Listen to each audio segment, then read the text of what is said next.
নমস্কার, সুপ্রভাত। নজর শুধুমাত্র ওই একদিকেই, ফলহারিণী অমাবস্যা রয়েছে সামনে, মাঙ্গলিক মুহূর্ত।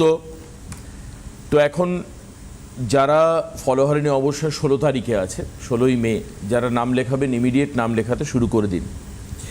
আর আসুন আজকের ভাগ্যবার্তায় স্বাগত জানাই। নতুন করে আর বলার কিছু নেই। আমাদের সঙ্গে রয়েছেন আপনার আমাদের সকলের প্রিয় মানুষ, ভৃগুশ্রী জাতক পণ্ডিতজি। স্বাগত পণ্ডিতজিকে অনুষ্ঠানে আজকে। নমস্কার। আজ শুরু করব, অবশ্যই কালী কথা থাকবে। রাজপুরের বিপত্তারিণী কালী মন্দির নিয়ে বলবো। আজ প্রথমে থাকবে রাশিফল।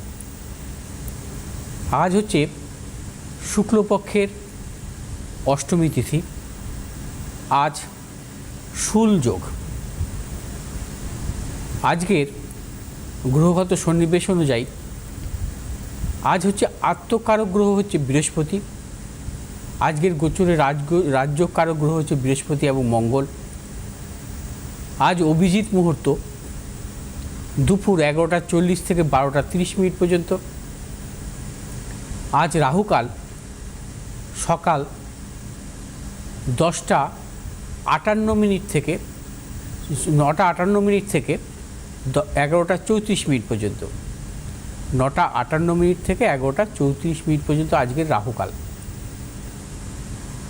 আজকের গ্রহগত সন্নিবেশ, রবি আজকে অবস্থান করছে মেষ রাশির অশ্বিনী নক্ষত্রে, চন্দ্র আজকে অবস্থান করবে কর্কট রাশির পুষ্যা নক্ষত্রে, আজ অশ্লেষা নক্ষত্রে প্রবেশ করবে। মঙ্গল আজকে অবস্থান করবে মীন রাশির উত্তর ভাদ্রপদ নক্ষত্র থেকে, মঙ্গল আজ রেবতী নক্ষত্রে প্রবেশ করবে। বুধ আজকে অবস্থান করবে মীন রাশির রেবতী নক্ষত্রে, বৃহস্পতি আজকে অবস্থান করবে মিথুন রাশির পূর্ণবসু নক্ষত্রে, শুক্র আজকে অবস্থান করবে বৃষ রাশির কৃত্তিকা নক্ষত্রে, শনি আজকে অবস্থান করবে মীন রাশির উত্তর ভাদ্রপদ নক্ষত্রে, রাহু আজকে অবস্থান করবে কুম্ভ রাশির শতবিশা নক্ষত্রে, কেতু আজকে অবস্থান করবে সিংহ রাশির মঘা নক্ষত্রে। আজ হচ্ছে শুল যোগ, প্রবল অশুভ যোগ। জন্মকালীন জাতক জাতিকার শুল যোগে জন্মগ্রহণ করলে এদের জীবনে প্রবল সংগ্রামের হয়। কারণ শুল কথার অর্থই হচ্ছে বর্ষা বা কাটা, এবং এদের জীবনভর নানা রকম প্রতিকূলতা আসে। এরা কিন্তু ধার্মিক এবং বিদ্বান হন, কিন্তু অত্যন্ত ক্রোধী, এবং এদের মধ্যে একটা হঠকারিতার সিদ্ধান্ত নেন। এরা প্রত্যেকটি ক্ষেত্রে কোনো চিন্তা ভাবনা এদের মধ্যে কোনো থাকে না। অর্থাৎ অধিকাংশ ক্ষেত্রে শুলযোগের জাতক জাতিকারা তাদের নিজেদের বুদ্ধির ভুলে জীবনে সাফল্যের ক্ষেত্রে নানাবিধ বাধা বিড়ম্বনা কিন্তু তাদের জীবনে আসে। শুলযোগের জাতক জাতিকাদের শনির মহাদশা অত্যন্ত সতর্কতা অবলম্বন করতে হয়। কারণ শনি যদি এদের অশুভ থাকে তাহলে শনির মহাদশা প্রবলভাবে প্রতিকূলতা আসে। শুলযোগের জাতক জাতিকাদের সর্বদা হনুমান চালিসা পাঠ করা উচিত। শুলযোগের জাতক জাতিকাদের দান ধ্যানের মধ্যে থাকা উচিত। শুলযোগের জাতক জাতিকাদের শনিবার করে পালন করা উচিত, অর্থাৎ নিরামিষ খাওয়া উচিত। শুলযোগের জাতক জাতিকারা শনির মহাদশা যদি চলে সেক্ষেত্রে সতর্কতা অবলম্বন করতে হবে। কোনো জ্যোতিষীর পরামর্শ নিতে হবে কীভাবে চলতে হবে। এবার আসবো, আজ হচ্ছে কিন্তু মঙ্গল অর্থাৎ মীন রাশির রেবতী নক্ষত্রে প্রবেশ করবে। রেবতী নক্ষত্রে মঙ্গল থাকবে 11ই মে পর্যন্ত। মঙ্গল এবং বুধের এই সংযোগ অত্যন্ত শুভ, অর্থাৎ মীন রাশির রেবতী নক্ষত্রে মঙ্গলের অবস্থান বিশেষভাবে শুভ। কারণ এতদিন উত্তর ভাদ্রপদ নক্ষত্রে শনির নক্ষত্রে অবস্থান করছিল, এটা অত্যন্ত অশুভ ছিল। অর্থাৎ এই বিশেষ করে রেবতী নক্ষত্রে 11ই মে থাকাকালীন মঙ্গল কি, মঙ্গল হচ্ছে সাহস, এবং বুধ হচ্ছে বুদ্ধি, বিদ্যা, বিচক্ষণতা। অর্থাৎ বিশেষ করে কিছু কিছু রাশির জাতক জাতিকাদের ক্ষেত্রে দেখা যাবে তাদের মধ্যে কর্মক্ষেত্রে অর্থনৈতিক উন্নতি বা ব্যবসা ক্ষেত্রে নানা রকম সাফল্য আসতে পারে। বৃষ রাশির জাতক জাতিকাদের ক্ষেত্রে অত্যন্ত শুভ। মিথুন রাশির জাতক জাতিকাদের ক্ষেত্রেও কিন্তু অত্যন্ত শুভ ফল পাবেন 11ই মে পর্যন্ত। মকর রাশি জাতক জাতিকারাও কিন্তু অত্যন্ত শুভ ফল পাবেন। ধনুরাশির জাতক জাতিকারাও কিন্তু অত্যন্ত শুভ ফল পাবেন। এই রাশিগুলোর ক্ষেত্রে কিন্তু বিশেষভাবে শুভ। বিশেষ করে মঙ্গল মীন রাশিতে অর্থাৎ 11ই মে বুধের নক্ষত্রে অবস্থানকালে, 11ই মের পর বুধ মেষ রাশিতে প্রবেশ করবে, অর্থাৎ নিজ ভাবে অবস্থান করবে। সেটা নিয়েও কিন্তু আমি পরবর্তীকালে বলবো। মেষ রাশিতে অবস্থানকালে মঙ্গল কি শুভ ফল দিতে পারে, কোন কোন রাশির ক্ষেত্রে দিতে পারে। আজ হচ্ছে মেষ রাশির জাতক জাতিকাদের ক্ষেত্রে বিশেষভাবে শুভ এবং অর্থনৈতিক সাফল্য, কর্মক্ষেত্রে সাফল্য, ব্যবসায়ীদের ক্ষেত্রে বিশেষভাবে শুভ। আজ আপনারা যে কোনো শুভ কাজের ক্ষেত্রে দক্ষিণ পূর্ব দিকে অগ্রসর হবে। সাফল্য শুভ রং হচ্ছে আপনাদের লাল এবং সাদা। আজ 1 সংখ্যার জাতক জাতিকার ক্ষেত্রে শুভ, 8 সংখ্যার জাতক জাতিকার ক্ষেত্রে অশুভ। বৃষরাশি জাতক জাতিকাদের ক্ষেত্রে আজকের দিনটি নানাবিধ প্রতিকূলতা। আজও কিন্তু আপনাদের মানসিক টেনশন, শারীরিক কিছু প্রতিকূলতা এবং কর্মক্ষেত্রে কিছু বিড়ম্বনা, গুপ্ত শত্রু, অপযশ আসতে পারে। সতর্কতা অবলম্বন করবেন। শুভ দিক উত্তর পশ্চিম দিক। শুভ রং হচ্ছে সাদা এবং নীল। আজ 5 সংখ্যার জাতক জাতিকার ক্ষেত্রে শুভ, 2 সংখ্যার জাতক জাতিকার ক্ষেত্রে অশুভ। মিথুন রাশি জাতক জাতিকাদের ক্ষেত্রেও আজকের দিনটি বিশেষভাবে শুভ। অর্থ লাভ, কর্মক্ষেত্রে সুনাম বৃদ্ধি, পদোন্নতি, সন্তানের সাফল্যের প্রবল যোগ। মিথুন রাশি জাতক জাতিকারা আজ যে কোনো শুভ কাজের ক্ষেত্রে পশ্চিম দিক পূর্ব দিকে অগ্রসর হবে। সাফল্য শুভ রং আপনাদের সাদা এবং লাল। আজ 3 সংখ্যার জাতক জাতিকার ক্ষেত্রে বিশেষভাবে শুভ, 2 সংখ্যার জাতক জাতিকার ক্ষেত্রে অশুভ। কর্কট রাশি জাতক জাতিকাদের ক্ষেত্রে আজকের দিনটি নানাবিধ প্রতিকূলতা। কর্কট রাশি জাতক জাতিকাদের শারীরিক মানসিক প্রতিকূলতা আজও কিন্তু অর্থনৈতিক উন্নতির ক্ষেত্রে ব্যাহত, কর্মক্ষেত্রে গুপ্ত শত্রু বৃদ্ধি। আজ আপনারা যে কোনো শুভ কাজের ক্ষেত্রে দক্ষিণ পূর্ব দিকে অগ্রসর হবে। সাফল্য শুভ রং সাদা এবং লাল। আজ 4 সংখ্যার জাতক জাতিকার ক্ষেত্রে বিশেষভাবে শুভ, 2 সংখ্যার জাতক জাতিকার ক্ষেত্রে অশুভ। সিংহ রাশি জাতক জাতিকাদের ক্ষেত্রেও আজকের দিনটি নানাবিধ প্রতিকূলতা। সিংহ রাশি জাতক জাতিকারা আজ সর্বক্ষেত্রে ভেবেচিন্তে অগ্রসর হবেন।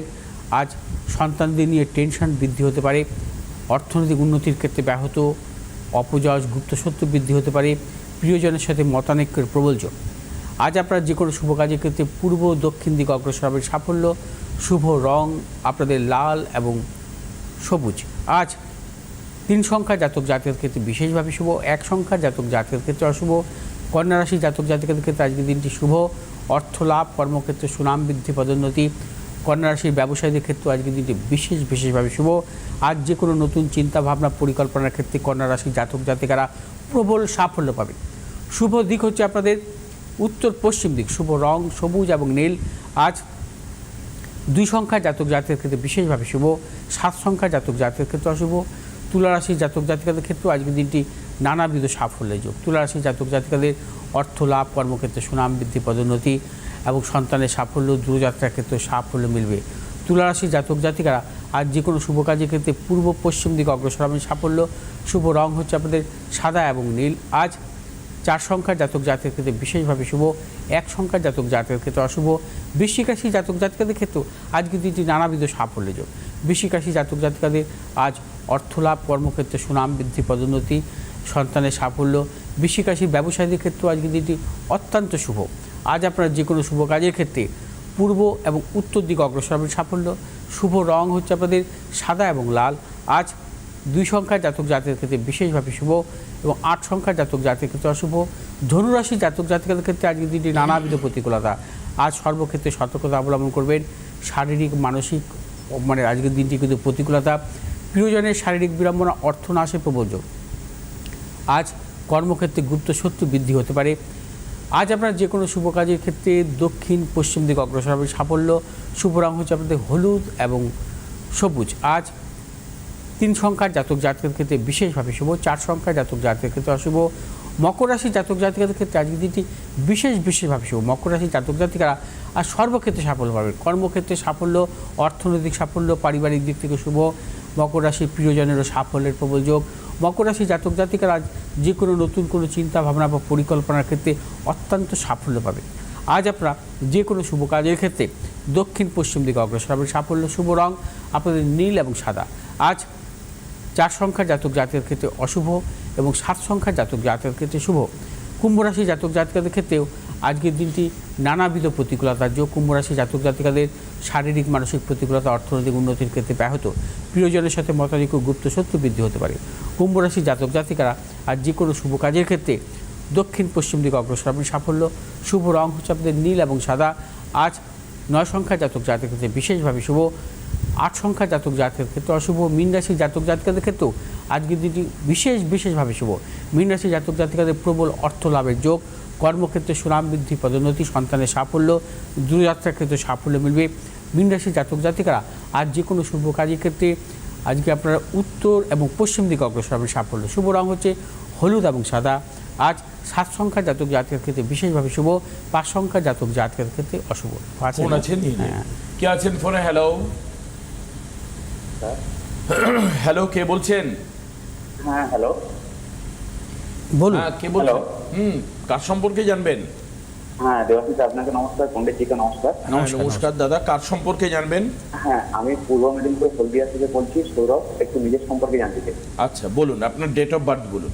হ্যাঁ, শুরুতেই বলি, পণ্ডিতজির প্রোগ্রাম আমি নিয়মিত ফলো করি। আচ্ছা। ভাগ্যবার্তা যেটা। হ্যালো, প্রোগ্রাম কেমন লাগে? হ্যাঁ, প্রোগ্রাম খুব ভালো লাগে। আপনি রাশিফল যেটা বলেন ওটা খুব ফলো করি। এমনকি পণ্ডিতজির প্রোগ্রাম আমি আগেও অনেকদিন ধরে দেখছিলাম, মঙ্গলবার উনি রাত 9টার সময় যখন প্রোগ্রাম করতেন। আচ্ছা আচ্ছা আচ্ছা। সেটাও মানে আমি আপনি follow করতাম। আপনি দীর্ঘদিনের দর্শক, আর কেউ এসছে হ্যাঁ, পণ্ডিতজির আর কাছে? হচ্ছে ওনার ওই 100 চক্র পণ্ডিতজি ইউটিউব চ্যানেলটা আমার সাবস্ক্রাইব করা, ওটা আমি নিয়মিত ফলো করি। আচ্ছা আচ্ছা আচ্ছা। আর আপনার আমার তো পণ্ডিতজির মাসির মেয়ে জীবনী ওনার পুষ্টি কাছে সব মুখস্থ গেছিলেন দেখছি। 2017-তে, তখন উনি বেহালা ম্যান্টনে বসতেন। হ্যাঁ হ্যাঁ, সেই সময় বিবাহের জন্য গেছিল, পণ্ডিতের কথা শুনে আমার সেই মতো রেমিটি নিয়ে খুব আচ্ছা। উপকার পেয়েছে। আচ্ছা আচ্ছা উপকার আচ্ছা। পেয়েছে। কি বিষয় এসেছিল? বিবাহের বিষয়, ম্যারেজ, ম্যারেজের ব্যাপার। ম্যারেজের আচ্ছা, বিষয়। ঠিক আছে। এটা এখন পণ্ডিতজির কাছে এগুলো বহু মানুষ উপকারী পেয়েছেন, এটা স্বাভাবিক। আচ্ছা, যাই হোক, বলুন, আপনারা বলুন। আপনার জন্ম তারিখটা একটু বলুন। হ্যাঁ, আমার জন্ম তারিখ হচ্ছে 9/11/1991। আরেকবার বলুন। 9 কি 11? হ্যাঁ, 9/11/1991। আচ্ছা, 9/11/1991। টাইম? সময় 5টা 19 AM। 5টা 19 5টা 19 19। 5টা 19 বললেন তো? হ্যাঁ হ্যাঁ, 19। 5টা 19 AM। আর জন্মস্থান কোথায়? জন্মস্থান হচ্ছে হলদিয়া, পূর্ব মেদিনীপুর। পূর্ব মেদিনীপুর। আছে, হলদিয়া, তাই তো? হ্যাঁ, পূর্ব মেদিনীপুর। হ্যাঁ, হলদিয়া।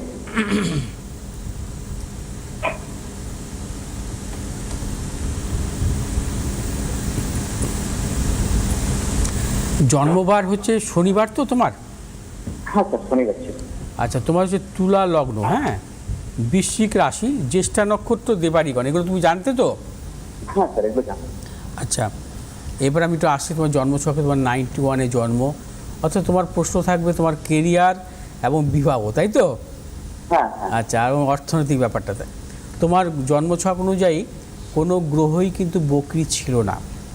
আচ্ছা, কেতু হচ্ছে তোমার জন্মকালীন নিচস্থ ছিল, রাহু নিচস্থ, শনি স্বক্ষেত্রে, মঙ্গল স্বক্ষেত্রে দৃষ্ট।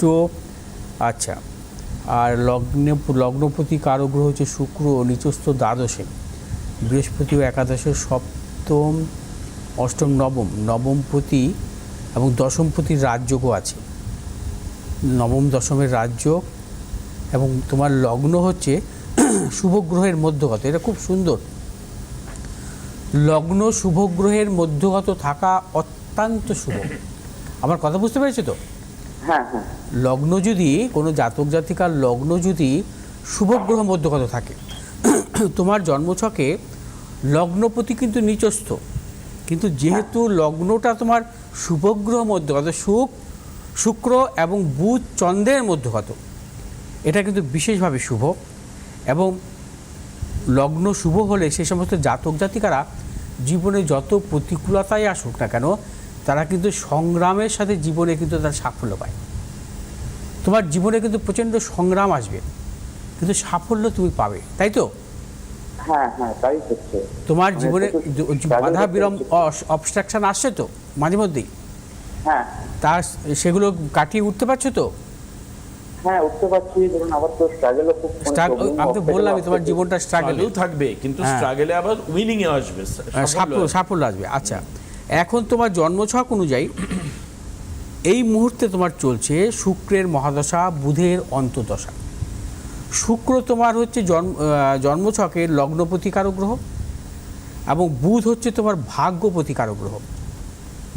25 সালের অক্টোবর থেকে 28 সালের আগস্ট পর্যন্ত, 28 সালের আগস্ট পর্যন্ত তোমার বুধের অন্তর্দশা চলবে। এই বুধের অন্তর্দশা, ভাগ্যপতির এই অন্তর্দশা তুমি কিন্তু ভালো পাবে। এই সময়টা কিন্তু তোমার পক্ষে আস্তে আস্তে ভালো আসবে সময়। হ্যাঁ, 28 সালের আগস্টের মধ্যে তোমার কর্মজীবন সংক্রান্ত ভালো আসবে এবং তার পাশাপাশি তোমার জন্মছক অনুযায়ী এই 28 সালের আগস্ট পর্যন্ত অর্থনৈতিক সাফল্য কিন্তু কিছু পাবে। তবে একটি কথা মনে রাখতে হবে তোমাকে, সেটা হচ্ছে তোমার জন্মছকে হচ্ছে কর্মপতি কিন্তু নিচস্থ চন্দ্র, আর ভাগ্যপতি কর্মপতির রাজযোগ আছে বলে তুমি কিন্তু ভালো ফল পাবে। কিন্তু ভাগ্যভাবে নিচস্থ কেতুর অবস্থানটা কিন্তু ভালো না, প্রতিনিয়ত কিন্তু ভাগ্যের বিড়ম্বনা দেয়। হ্যাঁ, কেতু ভাগ্যস্থানে কেতু নিচস্থ থাকলে এবং ভাগ্যের কিছু বিড়ম্বনা। কিন্তু জন্মছকের একটা সাইড খুব ভালো, সেটা হচ্ছে ভাগ্যপতি কর্মপতি রাজযোগ। হ্যাঁ, কিন্তু এই রাজযোগটা যদি কখনো বৃহস্পতি দৃষ্ট হতো অত্যন্ত ভালো হতো, কিন্তু সেটা নেই জন্মছকে। আচ্ছা, যে কোনো রাজ্য জন্মছকে যদি কখনো, যেমন জন্মছকে যদি রাজযোগ যদি মূলত দেখা যায় বৃহস্পতিযুক্ত বৃহস্পতি দৃষ্ট, সেই রাজযোগের অত্যন্ত শুভফল পাওয়া যায়। তোমার কিন্তু জন্মছকে শনি কিন্তু সক্ষেত্রে চতুর্থপতি, পড়াশোনার দিক থেকে কিন্তু মোটামুটি ভালোই ছিল। তুমি পড়াশোনা কেমন হয়েছে? ঠিকঠাকই হয়েছে। হ্যাঁ হ্যাঁ, পড়াশোনা ঠিকঠাকই হয়েছে। হ্যাঁ, পড়াশোনার দিকে খুব একটা মানে আটকানোর কথা না, কিন্তু সেই অনুযায়ী তুমি সেই তোমার যোগ্যতা অনুযায়ী সেভাবে কিন্তু কর্মজীবনে সাফল্য তোমার আসছে না, তাই তো? হ্যাঁ হ্যাঁ হ্যাঁ, কারণ তার মূলত মেইন প্রশ্ন হচ্ছে এটাই যে যোগ্যতা আমার যা রয়েছে আমার কর্মজীবনে হচ্ছে না তাই তো নাকি? হ্যাঁ হ্যাঁ, কোনোভাবেই হচ্ছে না। তার মূলত দুটো কারণ। এক হচ্ছে তোমার শুক্রের মহাদশা চলছে, শুক্র হচ্ছে তোমার নিচস্থ। 2 নম্বর কারণ হচ্ছে তোমার কর্মপতি কারগ্রহ চন্দ্রটা হচ্ছে নিচস্থ। হ্যাঁ, এটা হচ্ছে 2 নম্বর কারণ। 3 নম্বর কারণ হচ্ছে তোমার জন্মছকে হচ্ছে ভাগ্যস্থানে নিচস্থ কেতু, ও সারা জীবনে তোমাকে কিছু না কিছু বাধা দিতেই থাকবে, এর কাজই তাই। হ্যাঁ, তবে তোমাকে একটা জিনিস মনে রাখতে হবে, তোমার এই টোটাল জন্মছক অনুযায়ী দেখো, একটা কথা কি, ভালো মহাদশা পেতে হয় জীবনে সাফল্যের ক্ষেত্রে। এই ছেলেটির জীবনে যদি শনির মহাদশা আসতো, এর যদি বুধের মহাদশা থাকতো, তাহলে কিন্তু এত টেনশন ছিল না, অসুবিধা হতো না। মহাদশা কিন্তু দেখতে হবে সবসময়, মহাদশা অন্তর্দশাগুলোকে লক্ষ্য রাখতে হবে। মহাদশা যদি অনুকূলে থাকে জাতক জাতিকার, তাহলে কিন্তু সে সাই করে জীবনে উন্নতি করবে। এর যদি শনির দশা থাকে, শনি তো রাজ্যকারক গ্রহ, সব ক্ষেত্রে আছে, কিন্তু সেটি শনির দশা পায়নি, তাই তো? এটি হচ্ছে দুর্ভাগ্য। বুধ হচ্ছে ওর ভাগ্যপতি কারক গ্রহ, বুধ হচ্ছে দ্বিতীয় আছে। ভাগ্যপতি দ্বিতীয় থাকলে সেখানে যদি রাজযোগ হয়, তাকে আমরা বলি রাজলক্ষণ যোগ। রাজলক্ষণ যোগে কিচ্ছু পাইনি, কোনো লক্ষণই নেই। আচ্ছা, শনির দশা কি আসে মানুষের জীবনে কি? না, তার কোনো মানে নেই, এরকম করে তার কোনো মানে নেই। এই তো তুলা রাশি জাতক জাতিকাদের শনির হচ্ছে রাজ্য কারক গ্রহ। শনি যদি শুভ অবস্থায় থাকে, সক্ষেত্রস্থ থাকে, তুঙ্গি থাকে, বা শনি নিজের নক্ষত্রে থাকে, শুভ ভাবস্থ থাকে, তাহলে দারুণ ফল দেয়। কিন্তু এর সেই ফলটা পায়নি, তার মূল কারণই হচ্ছে শনির দশা তো আসেনি জীবনে। যাই হোক, তুমি পারলে কখনো আসবে, আমার সাথে যোগাযোগ করে নেবেন পণ্ডিতজির সঙ্গে। আজকে সময় খুব অল্প, সলিউশন পণ্ডিতজি দিয়ে দেবেন। আচ্ছা, একবার বলে দিই, 1 তারিখ হচ্ছে কৃষ্ণনগর চেম্বার, 2 তারিখ শিলিগুড়ি, 7 তারিখ হচ্ছে মেচেদা, 8 তারিখে বর্ধমান এবং 9 তারিখ আসানসোল দুর্গাপুর, 15 তারিখে বোলপুরে চেম্বার রয়েছে। 16 তারিখ ফলহারিণী অমাবস্যার জন্য আপনারা তারাপীঠের বুকিং শুরু করতে পারেন।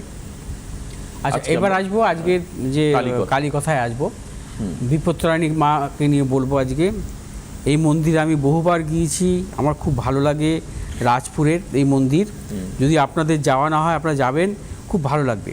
আজকের কালীকথা পর্বে আলোচনা করব দক্ষিণবঙ্গের রাজপুরের বিপত্তারিণী কালী প্রসঙ্গে।